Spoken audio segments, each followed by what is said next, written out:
ஹாலிடேஸ்னாலே நம்ம K travels தான். தமிழகத்தின் முன்னணி டிராவல்ஸ் நிறுவனம். Plan your happy trips with K Travels. இல்லை முதல்ல ட்ரெய்லர் பார்த்தப்பே தெரியுது முதல்வன் ரிலீஸ் மாதிரி இருக்கு. முதல்வன் சிவாஜி எல்லா படத்தையும் மிக்ஸ் பண்ணி போட்டிருக்கிறாங்க. சீன்ஸ்லாம் பார்க்குறப்ப அதே மாதிரி தானே இருக்கு. சிவாஜியிலேருந்து அந்த ஹெலிகாப்டர் ஷாட்டு முதல்ல இருந்து அந்த சீன்லாம் எடுத்து மிக்ஸ் பண்ணி போட்டு ஹைடெக்காக ஒரு இப்போ உள்ள ட்ரெண்டிங்கில் போட்ட படம் மாதிரி தான் அது இருக்கு. சாங் பிக்சரைசிங் கூட ஏறக்குறைய அவருடைய கண்ணமொழிக்கு எல்லாரும் தெரிஞ்ச சங்கர் படம் தான் அப்படின்ற மாதிரி தெரிஞ்சு போச்சு. அப்போ அந்த லாக்டவுன் டைமில் அவர் மதுரை படத்தை கேடிவியில் பார்த்துருக்காரா சரி பார்த்துட்டு அந்த கதையை ஒரு ஒன்லைன் சொல்றார். பட் நம்ம முழுவதுமாக அதை அப்படி எடுத்துருக்க மாட்டாங்கன்னு நம்ம சொல்ல முடியாது. ஆனால் சார் சமீப காலமாக சங்கர் மேலே வந்துட்டு ஒரு விதமான ஒரு விமர்சனம் வைக்கப்பட்டுக்கிட்டே இருக்குது. ஆல்மோஸ்ட் வந்துட்டு ஒரு விதமான ஒரு ஜாதிய பார்வையும் எங்கேயோ ஒரு இடத்துலேருந்து அவர் மேலே அவர் படங்கள் மேலே திணிக்கப்பட்டுக்கிட்டே இருக்குது இல்லையா? இது ஏன் அது குறிப்பிட்ட சமூகத்தை மட்டும் வந்து அவங்களுக்கு திருப்பி அறிவாளியாக ரொம்ப ஒரு ஜீனியஸாக காமிக்கக்கூடிய வேலையை தொடர்ந்து செய்வார். அப்போ 20-30 வருஷத்துக்கு முன்னாடி சங்கரனுடைய படங்கள் எடுபட்டது, இன்றைய காலகட்டத்தில் அது எடுபடலையோ? கண்டிப்பாக எடுபடலையே. 2.0 இருக்கட்டும், இந்தியன் 2 இருக்கட்டும், எடுபடலையே. அன்னைக்குள்ள காலகட்டங்களில் எல்லா டைரக்டருக்குமே ஒரு காலம் தான். அதே மாதிரி சங்கர் மேலே வந்துட்டு ஒரு விஷயம் வைக்கப்பட்டுகிட்டே இருக்குது. அதிகமாக வந்துட்டு பொருட்செலவு இழுத்து தயாரிப்பாளர்களை வந்துட்டு ஒரு மாதிரியே கொண்டுட்டு வந்துட்டு ஒரு பேச்சு இருக்குது. இல்லை பல தயாரிப்பாளர் முடிச்சு விட்டது அவர். ஆஸ்கார் ஃபிலிம்ஸ் ரவிச்சந்திரன் ஒரு பெரிய டிஸ்ட்ரிபியூட்டராக இருந்து சரி இப்போ நீங்கள் பேசும்போது சொன்னீங்க 2.0 என்ன ஆச்சுன்னு தெரியுங்களா அப்படின்னு சொல்லி கேள்வி இந்த மாதிரி சொன்னீங்க போது 2.0 வந்து நஷ்டமான படம். அது தயாரிக்கணும்னு தான் சொல்லணும். நமக்குலாம் தெரியும் படம் பெருசாக போகல. ஆனால் இன்றளவு வந்து தமிழ் சினிமாவோட உச்சம்னு சொல்லி அந்த படத்தை சொல்லிட்டு தான் அதுக்கப்புறம் எல்லா படத்தையும் சொல்கிறாங்களே. அப்போ அந்த படம் ஓடிச்சா ஓடலையா? பட்ஜெட்னு இருக்குல்ல, பட்ஜெட்னு ஒன்று இருக்குது, பிஸ்னஸ் ஒன்று இருக்குல்ல.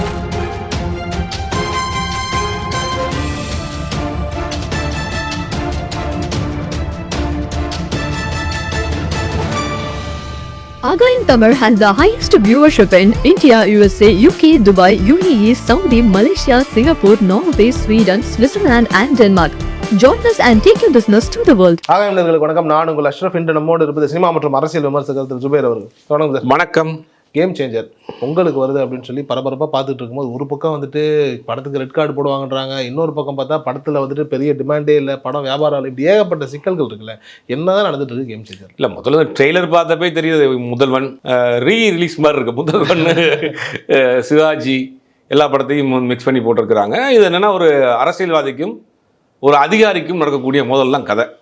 அதுங்கிறது எல்லாருக்கும் ஓப்பனாக தெரியுது. இந்த கதை மதுரைன்னு ஒரு படம் வந்துச்சுல, விஜய் படம். விஜய் அதில் வந்து அவர் கலெக்டராக இருப்பார், அங்கே ஒரு அரசியல்வாதியாக இருப்பார் வசுபதி. ஒரு காலகட்டத்தில் வேலை ரிசைன் பண்ணிட்டு போவார், வேற ஒரு வாழ்க்கையை வாழ்ந்துட்டு இருப்பார். கடைசியில் தான் தெரியும் ஒரு ஐஏஎஸ் ஆஃபீஸர். அந்த ஏறக்குறைய அந்த பேக்ட்ராப் கதை தான் சார். அதுவே ஒரு பாஷாவோட உள்டா தான் அந்த கதையை. பாஷாவே பல படத்தினுடைய உள்டா தான். அந்த மாதிரி கதை வந்து தமிழ் சினிமாவில் கதைங்கிறது ஒரு 10 கதை இருக்குது. இந்த கதையை முன்னாடி தூக்கி போட்டு ஹீரோ வில்லனாக்கி வில்லனை ஹீரோவாக்கி இப்படி மாற்றி போட்டு அது என்ன எப்படி ப்ரெசென்ட் பண்ணுறோங்கிறதா விஷயம். இப்போ அன்றைக்கி சமீபத்தில் நிறைய இன்டர்வியூஸ்லாம் கொடுத்துட்ருக்காரு நம்ம பாலா. அப்புறம் சொல்கிறார் பிதாமகன் கதை வந்து என்ன கதை உங்களுக்கு தெரியுமா? இந்த கதை வந்து ஹிந்தியில் வந்து சத்யான ஒரு படத்தினுடைய இன்ஸ்பயர் தான் அப்படிங்கிறார். அவர் சொல்கிறார் கதை 2 நண்பர்கள் சிறையில் சந்திச்சுக்கிறாங்க, வெளியில் வந்து நண்பராக இருக்காங்க, அதில் ஒருத்தனை கொண்டுறான், இன்னொருத்தன் பழி வாங்குறான். இதுதான் கதை, இதுதான் பிதாமகன். அப்போ அந்த கதையை ப்ரெசென்ட் பண்ணுற விதம் இருக்குல்ல. 2 நண்பர்கள் சிறையில் சந்திச்சுட்டாங்க, அவன் ஏன் சிறைக்கு வந்தாங்கிற ஒரு கதை இருக்குல்ல. ஒருத்தன் வெட்டியானா இருக்கிறான், அவன் சிறைக்கு வர்றான். இன்னொருத்தன் வந்து லங்கர் கட்டை விட்டுறான், 3 சீட்டு போடுறான், அவன் வந்து சிறைக்கு வர்றான். இவனுக்கு வந்து 2 பேருக்குள்ள ஃப்ரெண்ட்ஸ் ஆகுது. இவங்க வெளியில் போய் இப்போ மீட் பண்ணுற இடம் வந்து ஒரு கஞ்சா விற்கிற ஒரு பொண்ணு. இந்த கதை களம் இருக்குல்ல. அப்புறம் இவனுக்கு போய் வேலைக்கு சேர்த்து ஒரு இடம் வந்து ஒரு கஞ்சா தோட்டத்தில் வேலை செய்கிறாங்க, அங்கே எப்படி ப்ராசஸ் பண்ணுறாங்கிற ஒரு கதை களம். அப்போ நீங்கள் கதை வந்து ஒரு ஒன்லைனில் இருந்தால் கூட அதை ப்ரெசென்ட் பண்ணக்கூடிய களம் புதுசாக இருக்கும். பட் இந்த சீன்ஸ்லாம் பார்க்குறப்ப அதே மாதிரி தானே இருக்குது.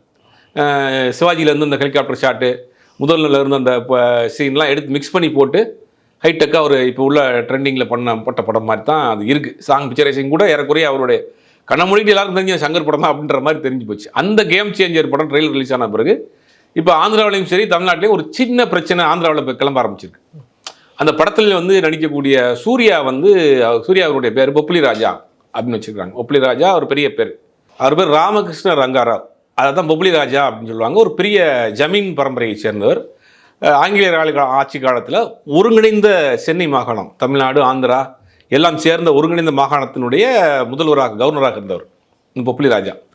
அவர் நீதி கட்சியினுடைய முக்கிய தலைவர், நீதி கட்சியினுடைய தலைவராக இருந்தவர். ஒரு பெரிய செல்வாக்கு மிக்க ஒரு தலைவர். 78, 79 தான் 77 தான் அவர் இறந்து போகிறார். அது வரைக்கும் அப்புறம் ஆந்திரா தனியாக பிரித்த பிறகு ஆந்திரா சட்டமன்ற உறுப்பினராக இருக்கார். இன்றைக்கும் அவருடைய வாரிசுதாரர்கள் அந்த ஜமீனுடைய வாரிசாக பொப்ளி ராஜா ஜமீனுடைய வாரிசாக இருக்கிறாங்க. அப்படி ஒரு மதிக்கத்தக்க ஒரு நபருடைய பேரை இந்த படத்தினுடைய வில்லனுக்கு வச்சிருக்கிறாங்க அப்படின்னு ஒரு புது பிரச்சனையும் கிளம்பி இருக்கு. இப்போ அது ஆந்திராவில் ஒரு பெரிய புகைச்சலாக போய்கிட்டு இருக்கு. இந்த பக்கம் பார்த்தா தமிழ்நாட்டில் இந்த படம் மதுரை படத்தினுடைய காப்பி தான் அப்படின்னு இங்கேயும் மக்கள் வந்து டீகோட் பண்ணி அதெல்லாம் போட ஆரம்பிச்சிருக்கிறாங்க. இது ஓவராலாக பார்க்குறப்ப அந்த ட்ரெய்லர் பார்க்குறப்ப எல்லாம் அது மாதிரி தான் இருக்குது. சார் ஆல்ரெடி இந்த படம் வந்துட்டு மதுரை படம்னு சொன்னீங்க. ஆனால் இதுக்கு ஒரு கதாசிரியர் இருக்காரு, கார்த்திக் சுப்ராஜனுடைய கதை தானே இது. கார்த்திக் சுப்ராஜ் மதுரை படத்தை பார்த்துட்டு இல்லையா? அவர் மதுரைக்காரர் தானே இல்லையா? அதனால கதை ஆசிரியருக்கு என்ன அவர் அந்த ஒரு இன்ஸ்பயராக இருக்கான். இப்போ அந்த படம் எப்படி உருவாச்சுன்றதே ஒரு பெரிய சுவாரஸ்யமான கதை. வந்து கொரோனா டைமில் எல்லா டேரக்டர்ஸ் எல்லாம் வந்து அப்பப்போ ஒரு ஏதாவது இந்த ஜூமில் மீட் பண்ணிக்கிறது, வாட்ஸ்அப்புக்குள்ளே காலில் பேசிக்கிறது, அந்த மாதிரி பேசிகிட்டு இருக்கப்ப யாராவது நம்ம படம் பண்ணுற கதை தான் கொடுங்கன்னா அப்போ கொடுத்தப்பட்ட கதை தான். அப்போ அந்த லாக்டவுன் டைமில் அவர் மதுரை படத்தை கேடிவியில் பார்த்துருக்காரா என்ன தெரியல. பார்த்துட்டு அந்த கதையை ஒரு ஒன்லைன் சொல்கிறார். பட் நம்ம முழுவதுமாக அதை அப்படி எடுத்துருக்க மாட்டாங்கன்னு நம்ம சொல்ல முடியாது. அதை சில சேஞ்சஸ் பண்ணியிருக்கலாம், இப்போ உள்ள ட்ரெண்டிங்க்கு மாற்றிருக்கலாம். ஆனால் அந்த படத்தினுடைய ப்ராசஸ் 4 வருஷம் போகுது. இப்போ உள்ள ட்ரெண்டிங் மாற்றிருக்கலாம், சில சேஞ்சஸ் பண்ணியிருக்கலாம். ஸ்க்ரீன் பிளேயில் வேறு ஏதாவது புதுசாக அப்படின்னா அந்த லைன் சொல்கிறேன் யாருக்குமே அந்த லைன் இந்த மாதிரி தான் இருக்குது அப்படிங்கிற ஒரு டாக்கும் இப்போ புதுசாக போயிட்டு இருக்கு. ஆனால் சங்கர் மாதிரி ஒரு லைக் முதிர்ச்சியான ஒரு இயக்குனர் தான். அவருக்கு வந்துட்டு இப்போ இந்த மாதிரியான கதைகள் சொல்லும் போது வந்துட்டு இது தேரும் தேராதுன்னு முடிவெடுக்கிறத தாண்டி இது ஏற்கனவே இவ்வளோ சாயல் இருக்குங்கிற அந்த ஒரு விஷயம் அவருக்கு தோணியிருக்காரு. இதில் என்ன ஒரு பியூட்டின்னு தெரியுமா உங்களுக்கு? ஆர் மாதேஷ் தான் அந்த படத்துக்கு டைரக்டர், இவருடைய அசோசியேட். மாதேஷ் தான் அந்த படத்தினுடைய மதுரை படத்தினுடைய டைரக்டர், இவருடைய அசோசியேட், நெருங்கிய உறவினர், நண்பர். அப்படிங்கும்போது கதையை வந்து சொல்லியிருப்பாங்க, ஒரு ஒன்லைன் சொல்லியிருப்பாங்க. அந்த ஒன்லைன் நம்ம டெவலப் பண்ணிக்கலாம், தெலுங்குக்கு புதுசாக இருக்கும்னு நினச்சிருப்பாரு. இதுக்கு டைரெக்டாக மாதேஷ் கிட்டேருந்து வாங்கிக்கலாமே சார் கதையை? இல்லை, அவருக்கு அந்த நேரத்தில் சொல்லப்பட்டிருக்கு. அவர் எப்படி ப்ரெசென்ட் பண்ணியிருக்காருன்னு தெரியும்ல. ரிவர்ஸ்லேருந்து கதை சொல்லியிருந்தாருன்னா புதுசாக இருந்திருக்கும். ஆனால் சார் சமீப காலமாக சங்கர் மேலே வந்துட்டு ஒரு விதமான ஒரு விமர்சனம் வைக்கப்பட்டுக்கிட்டே இருக்குது. ஆல்மோஸ்ட் வந்துட்டு ஒரு விதமான ஒரு ஜாதிய பார்வையும் எங்கேயோ ஒரு இடத்துலேருந்து அவர் மேலே, அவர் படங்கள் மேலே திணிக்கப்பட்டுக்கிட்டே இருக்குது இல்லையா? இது ஏன்? அது ஆரம்பத்தில் இருந்து இப்போ இல்லை, இருந்தில்ல. ஆரம்பத்தில் வந்து அவர் ஒரு மேட்டுக்குடி மனப்பான்மையோடு இருக்கக்கூடிய ஒரு இயக்குனர் தான். ஜென்டில்மேன் படத்தை ரொம்ப மைனூட்டாக பார்த்தீங்கன்னா இடஒதுக்கீடுக்கு எதிரான ஒரு படம், இடஒதுக்கீடுக்கு எதிரான படம். அன்றைக்கி காலகட்டங்களில் அவ்வளோ மைனூட்டாக படத்தை பார்க்குறப்ப அந்த படம் வந்து இடஒதுக்கீடுக்கு எதிரான படம், ஒரு குறிப்பிட்ட சமூகத்தை வந்து அறிவாளிகளாக, ரொம்ப சாஃப்ட் கார்னராக, ரொம்ப நல்லவர்களாக அப்படியே காமிச்சிட்டே இருப்பார் எல்லா படங்கள்லையும். அது தெரிஞ்சு பண்ணுறாரா, தெரியாமல் பண்ணுறாரா, இல்லை அந்த தாட்டில் உள்ளே போயிட்டாரா, இல்லை அவர் கூட இருந்த முக்கியமான ஆட்கள் அந்த மாதிரியான சித்தாந்தம் உள்ள நபர்களா அப்படின்னு தெரியல. ஒரு தமிழ் இயக்குனர் இன்றைக்கி வந்து இன்றைக்கி இவ்வளோ பெரிய உச்சத்துக்கு போயிருக்கிறாரு, இன்றைக்கி இவ்வளோ சம்பளம் வாங்குறாரு அப்படின்னா அதுக்கு செய்தது யாரும்? நம்ம மொழி தான், தமிழ் தான். நீங்கள் தமிழ் இயக்குனர் தான் உங்களை அறிமுகப்படுத்தப்பட்டது. ஆனால் தொடர்ந்து சங்கருடைய படங்களில் இந்த மாதிரியான விஷயங்கள் தெரிஞ்சோ தெரியாமல ரிப்பீட்டடாக வந்துக்கிட்டே இருக்கும். குறிப்பிட்ட சமூகத்தை மட்டும் வந்து அவங்கள திருப்பி அறிவாளியாக, ரொம்ப ஒரு ஜீனியஸாக காமிக்கக்கூடிய வேலையை தொடர்ந்து செய்வார். அவர் சங்கர் பேசுனது ஒரு மேட்டுக்குடியான ஒரு அரசியல்னு வச்சுக்கோங்களேன். இப்போ ஆனால் வந்துட்டு இப்போ இன்னைக்கு தாழ்த்தப்பட்ட சமுதாயத்துக்காக படங்கள் வருது இல்லையா? இப்போ இந்த பக்கமும் வருது, அந்த பக்கமும் வருதுன்னும் போது இப்போ மேட்டுக்குடி அரசியல் பேசுவது என்பது தவறு இல்லை. அதை நீங்கள் நியாயமாக பேசணும். நீங்கள் எந்த பாயிண்ட் ஆஃப் வியூவில் நீங்கள் சொல்லுங்கள், அதில் உள்ள யதார்த்தத்தை நியாயம்.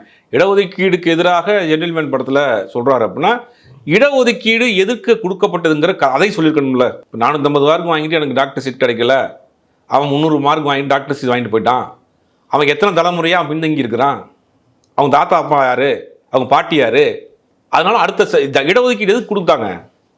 ஒரு குறிப்பிட்ட சமூகம் வந்து பின்னோக்கியே இருக்குது, அவங்களால வந்து மேலே வரவே முடியல. அப்போ அவங்க உடல்நிலை பாதிக்கப்பட்டவனுக்கு எப்படி பூஸ்ட் கொடுக்குறது, ஹார்லிக்ஸ் கொடுக்குறது, ஒரு சத்து மாவு கொடுக்குறது, அப்படிங்கும் ஒரு குறிப்பிட்ட ஆட்கள் பின்னாடியே இருக்கிறாங்க. அவங்கள தூக்கி விடணும், கை தூக்கி விடணும், அவங்க அடுத்த கட்டத்துக்கு வளரணும். அப்படிங்கிறதுக்கு இடஒதுக்கீடு கொடுத்தா முன்னாடி வாங்க. நீங்கள் வந்து அதை வந்து இதையும் பேலன்ஸ் பண்ணுற இவங்க இப்போ இந்த அந்த படத்தில் ரொம்ப மைனூட்டான ஒரு அரசியல் பண்ணியிருப்பாரு. ஒரு உயர்ந்த சாதியாக இருந்தாலும் கூட அவருடைய பின்புலம் வந்து ரொம்ப எளிமையாக இருக்கும் அப்படின்னு அது காமிச்சிருப்பார். இந்த இந்த இந்த இது வந்துடக்கூடாதுங்கிறது ரொம்ப மைனூட்டான ஒரு சத்துணவு கூடத்தில் வேலை பார்க்கக்கூடிய அப்படின்ற மாதிரி ஒரு காமிச்சிருப்பார். அதெல்லாம் அரசியல்வாதி ஒரு படம். அது வந்து என்னன்னா இவர் சொல்லக்கூடிய கருத்தை சர்க்கரை தடவி சொல்றது அப்படிங்கிற விஷயத்த பண்ணியிருப்பார். எல்லாரும் அப்படி இருக்காங்களான்னா அப்படி கிடையாது. எல்லாரும் இந்த பக்கம்னா இந்த பக்கம் எல்லாரும் பாதிக்கப்பட்டு தான் இருக்காங்க. குறிப்பிட்ட ஆட்கள் காலங்காலமாக அடிமைப்பட்டு இருக்காங்க. ஒரு பெரிய அதிகாரத்துக்கு வர முடியல, உயர்ந்த கல்விக்கு போக முடியல, சமஸ்கிருதம் படித்தா தான் டாக்டர் ஆக முடியுங்கிற ஒரு சூழ்நிலைலாம் இந்தியாவில் இருந்துச்சு ஒரு காலகட்டங்களில். ஒரு சமஸ்கிருதம் உங்களுக்கு தெரிஞ்சால் தான் நீங்கள் டாக்டர் ஆக முடியுங்கிற சூழ்நிலை இருந்துச்சு. அதெல்லாம் வந்து இங்கே இந்தியாவில் இருக்கக்கூடிய பல கட்சிகள் உடச்சி இன்றைக்கி வந்து கொண்டு வந்து வச்சுருக்காங்க. நீங்கள் ஒன்றும் வந்து அது அந்த இடஒதுக்கீடுக்கு எதிரான ஒரு மனநிலை நீங்கள் யாருடைய பாயிண்ட் ஆஃப் வியூலையும் பாதிக்கப்பட்ட விஷயத்தை சொல்லலாம். ஒட்டுமொத்தமாக சொல்லக்கூடாதுல்ல. அவனை 300 மார்க் வாங்கிட்டு ஒருத்தன் வந்து டாக்டர் ஆகிட்டான் நீ இந்த படத்தில் காமிச்சிங்கன்னா அந்த 300 மார்க்குக்கு வாங்கினவனுடைய பின்புலம் என்ன, எத்தனை தலைமுறையாக அவன் இதாக இருக்கான், அப்படிங்கும்போது ஆனால் அதே இந்த விவாதம் வந்துடக்கூடாதுங்கிற அந்த பக்கமும் அவர் ரொம்ப சேஃப்டியாக பண்ணியிருப்பார். அதில் வந்து ரொம்ப மைனூட்டான ஒரு அரசியலை தொடர்ந்து பண்ணிகிட்டே இருக்கிறாரு. அப்போ 20-30 வருஷத்துக்கு முன்னாடி சங்கரனுடைய படங்கள் எடுபட்டது, இன்றைய காலகட்டத்தில் அது எடுபடலையோ? கண்டிப்பாக எடுபடலையே. 2.0 இருக்கட்டும், இந்தியன் 2 இருக்கட்டும், எடுபடலையே. அன்னைக்கு உள்ள காலகட்டங்களில் எல்லா டைரக்டருக்குமே ஒரு காலம் தான். நட்சத்திர நடிகராக இருக்கட்டும், டெக்னீஷியனாக இருக்கட்டும், எல்லாமே ஒரு காலகட்டம் தான். அடுத்த அப்டேட்டுக்கு அவங்க அடாப்ட் ஆகிறாங்களா அப்படின்னு பார்க்கணும். அடாப்ட் ஆகிறாங்கன்னா கிளிக் ஆகிக்கும், இல்லைன்னா அவ்வளோதான். அதே மாதிரி சங்கர் மேலே வந்துட்டு ஒரு விஷயம் வைக்கப்பட்டுகிட்டே இருக்குது. அதிகமாக வந்துட்டு பொருட்செலவு இழுத்து தயாரிப்பாளர்களை வந்துட்டு ஒரு மாதிரியே கொண்டுட்டு வந்துருவாருன்ற ஒரு பேச்சு இருக்குது. இப்போ இந்த படத்தில் கூட கிட்டத்தட்ட 75-80 கோடி ரூபா வந்துட்டு பாடல்களுக்கு மட்டும் பயன்படுத்தப்பட்டிருக்குன்னு சொல்கிறாங்க. ஆனால் ஒரு விதத்தில் பார்க்கும்போது அது உண்மையாக இருக்குமா, சும்மா மார்க்கெட்டிங்காக சொல்கிறாங்களா அப்படிங்கிற அந்த ஒரு பார்வையும் இருக்குது. ஆனால் இன்னொரு பார்வையில் உண்மையிலே அவர் செலவு பண்ணியிருந்தாருன்னா அது தேவையா? அவ்வளோ தேவையா? இல்லை, பல தயாரிப்பாளர் முடிச்சு விட்டது அவர் தான். ஆஸ்கார் ஃபிலிம்ஸ் ரவிச்சந்திரன் ஒரு பெரிய டிஸ்ட்ரிபியூட்டராக இருந்து ஜாக்கி ஜான் படத்துக்கு ஃபுல்லாகவே இந்தியாவில் அவர் தான் டிஸ்ட்ரிபியூட்டர். அவருடைய நிகழ்ச்சிக்கு ஜாக்கி ஜான் வரக்கூடிய அளவுக்கு ரொம்ப இன்ஃப்ளூயன்ஸான தசாவதாரம் படத்து கூட வந்தார். அவ்வளோ பெரிய ஒரு நபர் முடிச்சு விட்டாப்புல. 500 படம் பண்ணார். அதோட அவர் தொடர்ந்து 2-3 அதுக்கடுத்து 2-3 படங்கள் அவர் பண்ணார். படம் பெருசாக போல. இப்போ லைக்கா ஏற்கனவே 2.0 என்ன நடந்துச்சுன்னு தெரியும். அதுக்கு பிறகு இந்தியன் 2 என்ன நடந்துச்சுன்னு தெரியும் சமீப காலமாக. அது மாதிரி. ஆனால் அவர் பண்ணுற படங்களில் வந்து பெருசாக வந்து செலவு வச்சுக்கிற முடியாது. வெயில் மாதிரியான படங்கள், காதல் மாதிரியான படங்கள், இல்லை அவரே இப்போ டைரக்ட் பண்ண முதல்வன் மாதிரியான படங்கள்லாம், முதல்வன் படத்தெல்லாம் செங்கல் படம் தாண்ட மாட்டாப்புல.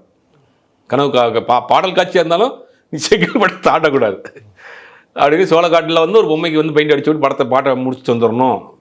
7 விஷயத்துல பாட்டு எடுக்கிறோம், உலக நாடுகளில் போய் அங்கே போய் படம் எடுக்கிறோங்கிற விஷயத்தெல்லாம் அந்த வச்சுக்கிற மாட்டார். அப்போ அடுத்த ஒரு ப்ரொடியூசர்னா இந்த ஒரு எக்ஸ்பெரிமெண்ட்டை வந்து பண்ணி பார்ப்பார். அதனால பாதிக்கப்பட்ட பல தயாரிப்பாளர் இருக்காங்க. அப்போ இந்த படத்துக்கே சார் கிட்டத்தட்ட 80 கோடி ரூபா சொல்கிறாங்க இல்லையா? இதில் வந்துட்டு இந்த எல்லா பாடல்களும் படத்தில் இடம் பெறாது. அதாவது எடிட்டர் ரோமன் கூட சொல்லியிருப்பார், அந்த மாதிரி வந்துட்டு படத்தினுடைய நீளம் கருதி பாடல்கள் வந்து நிறைய நேரங்களில் வந்துட்டு குறைக்கப்பட்டிருக்குன்னு. அப்போ இது பெரிய நஷ்டம் தானே? இது நஷ்டம் தானே. யாருக்கு நஷ்டம்? தயாரிப்பாளர் தான் நஷ்டம். அதாவது நீங்கள் ஒரு திட்டமிடல்னு ஒன்று இருக்கும், பிளான். ஒரு படத்தை வந்து 40 நாள் அதிகபட்சம் 50 நாள் அன்னைக்குள்ள காலகட்டங்களில் ஒரு படத்தினுடைய ஷூட்டிங் டேஸ். அது இத்தனைக்கும் டெக்னிக்கல் சப்போர்ட் இல்லாத காலம், ஒன்றுமே கிடையாது, மானிட்டர் கிடையாது. ஃபிலிமில் ஷூட் பண்ணுவாங்க. ஃபிலிமில் அப்படி ஆன் பண்ணுறப்ப ஒரு அடி போயிடும். ஆன் பண்ணுறப்ப சர்றன்னு ஒரு அடி போய் தான் நிற்கும். திருப்பி ஒரு ஷார்ட் கட் பண்ணி சர்றன்னு வந்து ஓடி போய் நிற்கும். இவ்வளோ ஃபிலிம் வேஸ்ட் பண்ணும். 400 அடி தான் ஒரு கேன். இந்த 400 அடிக்குள்ளே எக்ஸ்போஸ் பண்ணணும். அதில் வந்து வேஸ்டேஜே நிறையா போயிடும். மானிட்டர் கிடையாது. நீங்கள் ஒரு ரிஹர்சல் பார்த்துட்டு அப்படி டேக் பண்ணும். அந்த டேக் போகிறப்ப அந்த அதில் மிஸ்டேக் பண்ண திருப்பி ரீடேக் பண்ணும். இப்படி பண்ணப்பட்ட காலங்களிலே 40 நாள் 45 நாள் பன்னீர் புஷ்பங்களும் ஒரு படம், பி வாசும் சந்தான பாரியும் சேர்ந்து எடுத்தப்பட்ட படம் சூப்பர் டூப்பர் விட்டு பாட்டு இன்னைக்கு வரைக்கும் நம்ம அந்த பாட்டை கேட்டுட்டு இருக்கோம். அவருடைய முதல் படம் இல்லையா? ஆமாம். அந்த படம் வந்து ஊட்டியில் எடுத்துக்கிறாங்க. முழு படமும் ஊட்டியில் இருக்கும். சுரேஷும் இன்னொரு புதுமுக ஹீரோயின். ஊட்டியில் தெரியும் நமக்கு எல்லாமே. ஃபர்ஸ்ட் ஷாட்டு காலைல ஒரு 8 மணிக்கு மேலே வைக்க முடியும். ஈவினிங் 4 மணிக்கு மேலே எடுக்க முடியாது. லைட் இருக்காது. அந்த காலத்தில் எவ்வளோ லைட்டும் கொண்டு போக முடியாது. லைட்டும் இல்லை அன்னைக்கு. பார் லைட்ஸ்லாம் அன்றைக்கி கிடையாது. அப்போ என்ன பண்ணுவாங்கன்னா ஒரு வேனில் ஏற்றி ஹீரோன்னு மேக்கப்லாம் போட்டு கேமராலாம் வச்சுட்டு போயிட்டே இருப்பாங்க. லொக்கேஷன் பார்த்தா இறங்கி அங்கே ஒரு சீன் எடுத்து அப்படி போயிட்டே இருப்பாங்க. இப்படி 30-38 நாள் எடுக்கப்பட்ட படம். எந்த டெக்னாலஜியுமே இல்லை அன்றைக்கி. வந்து ஸ்பாட் எடிட்டிங் கிடையாது, மானிட்டர் கிடையாது. படத்தை நீங்கள் அங்கே ஷூட் பண்ணிங்கன்னா ஒரு 20 நாள் கழித்து சென்னைக்கு வரணும். இல்லாட்டி ஒரு 10 நாள் எடுத்துட்டாங்கன்னா அந்த 10 நாள் ஃபுட்டேஜ் நம்ம பார்க்கணும்னு டேரக்டர் ஆசைப்பட்டார்னா அந்த ஸ்டாக்கை வந்து சென்னைக்கு அனுப்புவாங்க. எக்ஸ்போஸ் பண்ண அந்த கேனை வந்து சென்னைக்கு அனுப்பி சென்னையில் பிரிண்ட் போட்டு திருப்பி வரும். ஊட்டியில் ஷூட் பண்ணிட்டு இருக்காங்கன்னா ஊட்டிக்கு கீழே ஏதாவது ஒரு தேட்டரில் படம்லாம் முடிஞ்ச பிறகு அந்த சீனை போட்டு பார்ப்பாங்க. ஆனால் அப்படி எடுக்கப்பட்ட படங்கள் 40 நாள் 45 நாள் பிளான் பண்ணி எடுத்தாங்க. படம் பூஜை போடுற அன்னைக்கு ஏவி மாதிரியான நிறுவனங்கள் படம் பூஜை அன்னைக்கு டேட் அனௌன்ஸ்மெண்ட், இன்னைக்கு படம் Pongal release, Deepavali release, April 14 release அப்படின்னு சொல்லிடுவாங்க. பூஜை போட்ட அன்னைக்கு ஸ்மூத்தாக சினிமா போயிட்டு இருந்துச்சு. நடிகர்கள் வந்து தயாரிப்பாளரை மதிச்சாங்க, டைரக்டர் வந்து ப்ரொடியூசரை மதிச்சாங்க. ஒரு டைரக்டர் ஒரு படம் விழுந்து போச்சுன்னா, ஒரு ஹீரோ ப்ரொடியூசர் விழுந்து போச்சுன்னா எல்லாம் சேர்ந்து அந்த தயாரிப்பாளரை தூக்கி விட்டாங்க. இன்றைக்கி அப்படி கிடையாது. ஒரு தயாரிப்பாளர் வந்தான்னா அவனை உட்கார வச்சு முழுசாக வலிச்சு விட்டு அவனை காலி பண்ணி விட்டு எந்த தயாரிப்பாளர் ரிப்பீட்டாக படம் எடுக்கிறாங்க தமிழ் சினிமாவில். இந்த கட்டமைப்பே உடைச்சிட்டாங்க. இன்றைக்கி ஒரு உச்ச நட்சத்திர நடிகர் கையிலையும் பிரம்மாண்ட இயக்குனர் கையிலும் சினிமா போயிடுச்சு. அதனால் பெரிய தயாரிப்பாளர்கள் படம் பண்ணுறதில்ல. ஏவிஎம் மாதிரி, சத்யஜோதி மாதிரி, சூப்பர் குட் மாதிரி படமே பண்ணுறது. சூப்பர் குட்டில் உருவாக்கப்பட்டவர் தான் இன்றைக்கி சினிமாவில் இருக்கக்கூடிய பல டெக்னீஷியன், பல இயக்குநர்கள். கிட்டத்தட்ட 99 படம் பண்ணியிருக்காங்க சூப்பர் குட்டில். இன்றைக்கி வந்து அவங்க ஏன் படத்தை நிப்பாட்டாங்க? அவங்க படம் பண்ண தெரியாதா? நம்ம சொல்கிறது கேட்கறது கிடையாது. டேரக்டர் எப்படி எவ்வளோ நீங்கள் கதையெல்லாம் சொல்லிட்டீங்க, பிடிச்சிருச்சு, எத்தனை நாளில் முடிப்பீங்கன்னா கோச்சிட்டு போயிடுவார் இருந்துச்சு. உங்களுக்கு நீங்கள் கிடையாது, நீங்கள் ப்ரொடியூசர் கிடையாது, நான் வேறு ப்ரொடியூசர் பண்ண பண்ணிக்கிறேன். இன்றைக்கி இன்னும் நிலைமை அப்படி தான் இருக்குது. பிளானே இல்லாமல் 3 பார்ட் எடுக்கிறேன். எதுக்கு 3 பார்ட் எடுக்கிறீங்க? ஒரு நீங்கள் சொல்ல வந்தால் ஒரு கதை தானே, ஒரு கதையை எடுத்துங்க, ஓட படத்தை ரிலீஸ் பண்ணுங்க, நல்லா ஓடிச்சுன்னா இன்னொரு பார்ட் எடுங்க. எடுக்கிறப்ப நான் 3 பார்ட் எடுக்கிறேன், எடுக்கிறப்ப 2 பார்ட் எடுக்கிறேன், 250 நாள் ஷூட் பண்ணுறேன். ஒரு ஹீரோ டேரக்டர் வந்து ஒரு கம்பெனியில் ஃபிக்ஸ் ஆனார்னா அவருக்கு அந்த படம் முடிஞ்சு வெளியே போகிறக்குள்ளே கல்யாணம் ஆகி குழந்தை பிறந்து குழந்தையும் ஸ்கூலுக்கு போயிருது, எல்லாமே அப்படி ஆகிப்போகுது. அந்த ஒரு கட்டமைப்பு, ஒரு ஆபத்தான கட்டமைப்பை உருவாக்கி வச்சிருக்காங்க. அதனால பெரிய தயாரிப்பாளர்கள் யாரும் இன்னைக்கு வரதில்லை. இன்னைக்கு பெரிய ஹீரோ வச்சு படம் பண்ணக்கூடிய பல தயாரிப்பாளர் வெளி மாநில தயாரிப்பாளர் தான். அது ஒரு சிக்கல் போயிட்டு இருக்கு. தில்ராஜுவே அப்படித்தானே வராரு. ராஜ் அங்கிருந்து வந்திருக்காரு. அவருக்கு ஆந்திரா பேஸ் இருக்கு. ஆந்திராவில் ஒரு பெரிய ஒரு எக்ஸ்பீரியன்ஸான ஒரு நபர். ஆந்திராவில் அந்த படத்தை வித்துற முடியும், லாபகரமாக சம்பாதிச்சிட முடியும்னு அவர் நினைக்கிறார். ஆனால் தமிழ்நாட்டை பொறுத்த வரைக்கும் அந்த படம் எப்படி இருக்குங்கிறது பெருசாக அந்த படத்துக்கு ஒரு எதிர்பார்ப்பு இல்லை. ஆனால் படமும் நல்லா இருந்தாலும் போ சார். அதே மாதிரி வந்துட்டு சார், சங்கர் அவர்களை பற்றி பேசிகிட்டு இருக்கும்போது ஒரு பாயிண்ட்ல வந்து சமீபத்தில் கூட ராஜீவ் மேனன் வந்துட்டு ஒரு இன்டர்வியூவில் சொல்கிறாரு, ஜுராசிக் பார்க் மாதிரியான படங்களே வந்துட்டு 72 நாளில் படம் எடுத்து முடிச்சிடுறாங்க. நாம என்னமோ வந்துட்டு டேரக்டரோடவே ட்ராவல் பண்ணுங்கன்னு சொல்லி நம்மளை வந்துட்டு அவ்வளோ ட்ராவல் பண்ண வச்சு வருஷக்கணக்கில் படம் எடுத்துட்டு இருக்காங்க அப்படின்ற மாதிரியான ஒரு விஷயத்தை வைக்கிறாரு. இதனுடைய முன்னோடி யாருன்னு பார்த்தா சங்கர் அவர்கள் வந்துட்டு ரொம்ப நீண்ட நாள் படம் எடுக்கக்கூடிய ஒரு நிலை இருக்கும். ராஜீவ் மேனனே விடுதலையில் நடிச்சிருப்பாரு வெற்றிமாறனுடைய இயக்கத்தில். யாரை சொல்ல வராங்க, எந்த மாதிரியான ஒரு நிலை தமிழ் சினிமாவில் இருக்கு? இல்லை, ராஜீவ் மேனன்லாம் பார்த்தீங்கன்னா பேசிக்கலாக டெக்னீஷியன், மிகப்பெரிய ஒரு கேமராமேன். நூற்றுக்கணக்கான விளம்பர படங்களை பண்ணியிருக்காரு. நான் பார்த்து நம்ம சின்ன வயதில் பார்த்து அதிகமான விளம்பர படங்களே அவர் தான் பண்ணுவார். விளம்பர படங்களில் வந்து எப்படின்னா 1 மினிட் மேக்ஸிமம் வந்து 40 செகண்ட் 30 செகண்ட்ஸ்குள்ளே தான் ஒரு விளம்பரம். அதுக்குள்ளே ஒரு விஷயத்தை கன்வே பண்ணணும், பியூட்டியாக சொல்லணும். நானே கிட்டத்தட்ட 50 விளம்பர படங்கள் நான் எடுத்திருக்கேன். ஒரு 20-30 செகண்டுக்குள்ளே ஒரு ப்ராடக்டை நீங்கள் வந்து கொண்டு போய் சேரணும். 30 செகண்டுக்குள்ளே எத்தனை ஷார்ட்ஸ் வைக்கணும், அந்த ஷார்ட்ஸும் பியூட்டியாக இருக்கணும், அதே நேரத்தில் அந்த ப்ராடக்ட்டும் கன்வே ஆகணும். ஒரு நாள்லாம் ஷூட்டு. இப்படி டெய்லி படம் பண்ண ஒரு நபர் தான் ராஜீவ் மேனன். கேமராமேன் அவர் தான். எல்லா வேலையுமே மேக்ஸிமம் தெரிஞ்சவர், யூனிட் வச்சிருக்கிறார், எல்லா விஷயமும் தெரிஞ்சவர். அப்போ இன்ஸ்டியூட்டில் படித்து வந்திருக்கிறாரு. அந்த கிராஃப்ட் தெரியுது அவருக்கு. ஒரு நாளில் நம்ம வந்து ஒரு படத்தை, ஒரு விளம்பர படத்தை ஒன்று எடுத்துடுறோம், அவ்வளோ பியூட்டியாக பண்ணுறோம், ஃப்ரேம் பியூட்டியாக பண்ணுறோம், ப்ராடக்டையும் கன்வே பண்ணிடுறோம். ஆனால் ஒரு படத்தை வந்து இவ்வளோ நாள் எடுக்கிறாங்கிற அவர் ஒரு ஆதங்கத்தில் சொல்கிறார். அவர் வெற்றிமாறன் சொன்னாரா இல்லை சங்கரை சொன்னாரான்னு பொதுவாக சொல்கிறார். இன்றைக்கி கூட பெரும்பாலான டேரக்டர் வந்து 150 நாளைக்கு மேலே படம் எடுத்தால் தான் நம்ம டேரக்டரை மதிப்பாங்கன்னு ஒரு மைண்ட் செட் ஆகிப்போச்சு. 150 நாளுக்கு மேலே படம் எடுத்தால் தான் நம்ம டேரக்டர் மதிப்பாங்க போல. அதனால் நம்ம சொல்கிறப்ப 200 நாள் சொல்லிடுவோம். ப்ரொடியூசர்கிட்ட 200 நாள் சொல்லிடுவோம், 100 கோடி பட்ஜெட் சொல்லுவோம், 150 கோடி பட்ஜெட் சொல்லுவோம். அப்படின்னா தயாரிப்பாளருடைய நிலைமை யோசிக்கிறதே இல்லை. ஒரு ஹீரோ வச்சு படம் பண்ணிங்கன்னா அந்த ஹீரோவுக்கு என்ன பிஸ்னஸ் இருக்குது, எவ்வளோ நாளில் படத்தை முடிப்பீங்க, அதை எப்படி ப்ரொமோஷன் பண்ணுவீங்க அப்படிங்கிறதெல்லாம் இருக்குல்ல. அதெல்லாம் ஒரு டேரக்டராக இருக்கிறவருக்கு எந்த நாலேஜும் இருக்கணும். நம்மளை வச்சு இப்போ டேரக்டர் ப்ரொடியூசர் வந்திருக்கிறாரு, நமக்கு ஒரு சம்பளம் வாங்குகிறோம், இந்த ஹீரோக்கு இவ்வளோ சம்பளம் கொடுக்குறோம், இவ்வளோ ப்ரொடக்ஷன் பண்ணுறோம், இவ்வளோ பிஸ்னஸ் பண்ணுறோம், அப்போ இவருக்கு ஒரு லாபம் கிடைக்கும். அப்படி பிளான் பண்ணி படம் எடுத்தவர் தான் ராமநாராயணன். ராமநாராயணன் அவர்கள் கிட்டத்தட்ட 90க்கும் மேற்பட்ட படம் பண்ணியிருக்காரு. அவரே ப்ரொடியூசர், அவரே டேரக்டர். ஆனால் பிளானிங் அவரை வைத்து டெய்லி யாராவது ஒரு 30-40 பேர் வேலை பார்த்துட்டே இருந்தாங்க யூனிட்டில். அப்போ அந்த வேலை ஆட்களுக்கு வேலை கிடச்சிட்டே இருந்துச்சுல. ஒரு குறிப்பிட்ட சின்ன பட்ஜெட்டில் குறிப்பிட்ட அளவில் படம் பண்ணார். தொடர்ந்து இவ்வளோ படங்கள் பண்ண முடிஞ்சிச்சு, இவ்வளோ பேருக்கு வேலை கிடச்சிது. இத்தனை வருஷம் இண்டஸ்ட்ரியில் பிஸியாக இருந்தாங்க. நீங்கள் இன்றைக்கி வரக்கூடிய ப்ரொடியூசர் ஒரே படத்தில் முடிச்சு விட்டிங்கன்னா அடுத்து ஒரு போடி போயிறாரு. அப்போ ஒரு திட்டமிடலை கேட்டால் கிரியேட்டிவிட்டி வந்துகிட்டே தான் இருக்கும். அதுக்காக நம்ம பணம் போடுறவங்களுக்கு தான் தெரியும். 10 கோடிக்கு படம் பண்ணுறோன்னு சொல்லி கூட்டு வந்துட்டு அவர் 15 கோடி ஆக்கி விட்டு அப்புறம் ரிலீஸ் பண்ண முடியாமல் அந்த பெட்டியை தூக்கிட்டு ஹார்ட் டிஸ்கை தூக்கிட்டு தெருவா சிசுராக இதெல்லாம் நிறையா பார்த்துருக்கோம். சினிமா தெரியாமல் வந்து இங்கே மாட்டி ஒன்றும் இல்லாமல் போன ஆட்களுடைய கதையெல்லாம் ஒரு பெரிய வரலாறே இருக்குது. அமெரிக்காவை சேர்ந்த ஒரு நண்பர் ஒருத்தர், அவர் வந்து ஒரு சாஃப்ட்வேர் இன்ஜினியர், படம் எடுக்கணும்னு இங்கே வர்றாரு. ஒரு சின்ன ஆர்டிஸ்ட்டை வச்சு ஒரு ஃபேமிலியான 2-3 ஆர்டிஸ்ட்டை வச்சு படத்தை எடுத்துட்டார். சொல்லப்பட்ட ஒரு அமௌண்ட்டு, எடுத்தப்பட்ட ஒரு படம் முடிகிறப்போ ஒரு அமௌண்ட்டு, அவரால் அங்கேயும் போக முடியல, வேலையும் போயிடுச்சு, இந்த படத்தை ரிலீஸ் பண்ண முடியல. மிக மிக ஒரு மோசமான சூழ்நிலைக்கு ஆளாகிட்டார். கடைசியில் ஒரு பஸ் கம்பெனி ஓனருடைய பையன், அவர் வந்து படம் பண்ணணுன்னு நான் ஒரு 10 வருஷத்துக்கு முன்னாடி ஒரு பையனை வச்சு படம் பண்ணணுன்னு வர்றாங்க. நான் சொல்கிறேன், இந்த ஒரு டீமை கூப்பிட்டு வர்றாங்க, எல்லாம் பார்க்குறப்பே தெரியுது எதுவுமே செட் ஆகாது அப்படின்னு. வேணாங்க, இப்போதைக்கு இந்த பையனை ஒரு கிளாஸுக்கு விடுங்க, கூத்துப்பட்டுக்கு விடுங்க, டான்ஸ் கிளாஸுக்கு விடுங்க, ஒரு வருஷம் 2 வருஷம் பையன் வந்து இதுக்கு போட்டோம், கொஞ்சம் மோல்டு ஆகட்டும், அதுக்கப்புறம் நல்ல டேரக்டர் கதை கேட்டு படம் பண்ணுவோன்னு 3வது நாளே அந்த கும்பல் என்னை கட் பண்ணி விட்டானுங்க. அப்படி எடுக்கப்பட்ட படம் ஓன் ரிலீஸ் பண்ணி கிட்டத்தட்ட 2.25 கோடி ரூபாய் அப்படியே கடலில் போட்ட மாதிரி போட்டு போயிட்டாங்க. இந்த மாதிரி அந்த டேரக்டர் அந்த மாதிரி படம் பண்ண டேரக்டர் இன்னைக்கு வரைக்கும் ரோட்லாம் சுற்றிட்டு இருக்காரு. இது ஏன் உங்களுக்கு இந்த அவசரம்? அந்த தயாரிப்பாளர் போயிட்டாரா, உங்கள் லைஃபும் போச்சா? நீங்கள் வெயிட் பண்ணி அந்த ஒரு நல்ல கதை பண்ணலாமே. அது எல்லாரையும் நம்ம அப்படி சொல்லலை. ஒரு சிலர் செய்கிற தவறுகள். சார் இப்போ நீங்கள் பேசும்போது சொன்னீங்க 2.0 என்ன ஆச்சுன்னு தெரியும்ல அப்படின்னு சொல்லி கேள்வி இந்த மாதிரி சொன்னீங்க போது 2.0 வந்து நஷ்டமான படமா? அது தயாரிப்பு தான் சொல்லணும். நமக்குலாம் தெரியும் படம் பெருசாக போகல. ஆனால் இன்றளவு வந்துட்டு தமிழ் சினிமாவோட உச்சம்னு சொல்லி அந்த படத்தை சொல்லிட்டு தான் அதுக்கப்புறம் எல்லா படத்தையும் சொல்கிறாங்களே. அப்போ அந்த படம் ஓடிச்சா ஓடலையா? பட்ஜெட்னு இருக்குல்ல, பட்ஜெட்னு ஒன்று இருக்குது, பிஸ்னஸ் ஒன்று இருக்குல்ல, அதை நீங்கள் டேலி பண்ணி பார்க்கணும்ல. ஸோ அப்படி பார்க்கும்போது சங்கர் அவர்களுடைய அந்த டைம்லேருந்தே வந்துட்டு ஒரு மாதிரியான ஒரு இறங்குமுகம் இருந்துகிட்டே இருக்கும். ஆமாம், ஐயும் பெருசாக போகல.